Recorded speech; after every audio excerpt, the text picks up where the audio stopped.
And he said to them, "Truly I tell you, some who are standing here will not taste death before they see that the kingdom of God has come with power." The Transfiguration. After 6 days Jesus took Peter, James and John with him and led them up a high mountain, where they were all alone. There he was transfigured before them. His clothes became dazzling white, whiter than anyone in the world could bleach them. And there appeared before them Elijah and Moses, who were talking with Jesus. Peter said to Jesus, "Rabbi, it is good for us to be here. Let us put up 3 shelters, one for you, one for Moses and one for Elijah." He did not know what to say, they were so frightened. Then a cloud appeared and covered them, and a voice came from the cloud, "This is my Son, whom I love. Listen to him."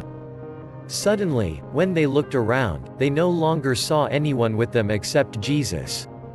As they were coming down the mountain, Jesus gave them orders not to tell anyone what they had seen until the Son of Man had risen from the dead. They kept the matter to themselves, discussing what rising from the dead meant. And they asked him, "Why do the teachers of the law say that Elijah must come first?" Jesus replied, "To be sure, Elijah does come first, and restores all things. Why then is it written that the Son of Man must suffer much and be rejected? But I tell you, Elijah has come, and they have done to him everything they wished, just as it is written about him." Jesus heals a boy possessed by an impure spirit. When they came to the other disciples, they saw a large crowd around them and the teachers of the law arguing with them. As soon as all the people saw Jesus, they were overwhelmed with wonder and ran to greet him. "What are you arguing with them about?" he asked. A man in the crowd answered, "Teacher, I brought you my son, who is possessed by a spirit that has robbed him of speech. Whenever it seizes him, it throws him to the ground. He foams at the mouth, gnashes his teeth and becomes rigid. I asked your disciples to drive out the spirit, but they could not." "You unbelieving generation," Jesus replied, "how long shall I stay with you? How long shall I put up with you? Bring the boy to me." So they brought him. When the spirit saw Jesus, it immediately threw the boy into a convulsion. He fell to the ground and rolled around, foaming at the mouth. Jesus asked the boy's father, "How long has he been like this?" "From childhood," he answered. "It has often thrown him into fire or water to kill him. But if you can do anything, take pity on us and help us." "If you can," said Jesus. "Everything is possible for one who believes." Immediately the boy's father exclaimed, "I do believe, help me overcome my unbelief." When Jesus saw that a crowd was running to the scene, he rebuked the impure spirit. "You deaf and mute spirit," he said, "I command you, come out of him and never enter him again." The spirit shrieked, convulsed him violently and came out. The boy looked so much like a corpse that many said, "He's dead." But Jesus took him by the hand and lifted him to his feet, and he stood up. After Jesus had gone indoors, his disciples asked him privately, "Why couldn't we drive it out?" He replied, "This kind can come out only by prayer." Jesus predicts his death a second time they left that place and passed through Galilee. Jesus did not want anyone to know where they were, because he was teaching his disciples. He said to them, "The Son of Man is going to be delivered into the hands of men.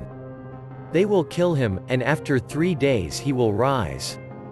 But they did not understand what he meant and were afraid to ask him about it. They came to Capernaum. When he was in the house, he asked them, "What were you arguing about on the road?" But they kept quiet because on the way they had argued about who was the greatest.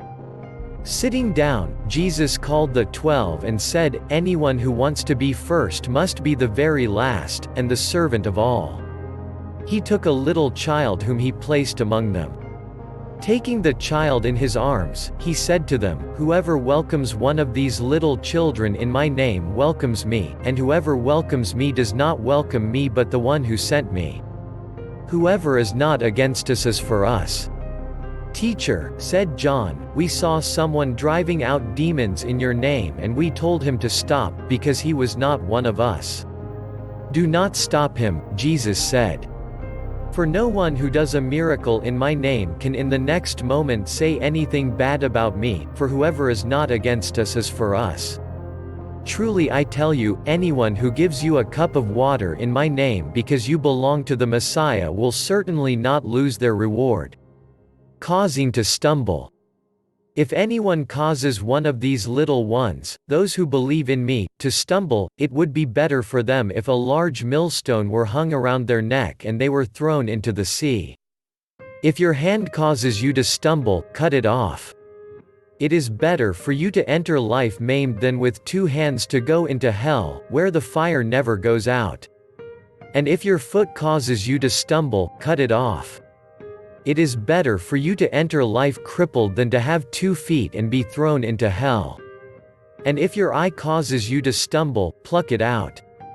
It is better for you to enter the kingdom of God with 1 eye than to have 2 eyes and be thrown into hell, where the worms that eat them do not die, and the fire is not quenched. Everyone will be salted with fire. Salt is good, but if it loses its saltiness, how can you make it salty again? Have salt among yourselves, and be at peace with each other.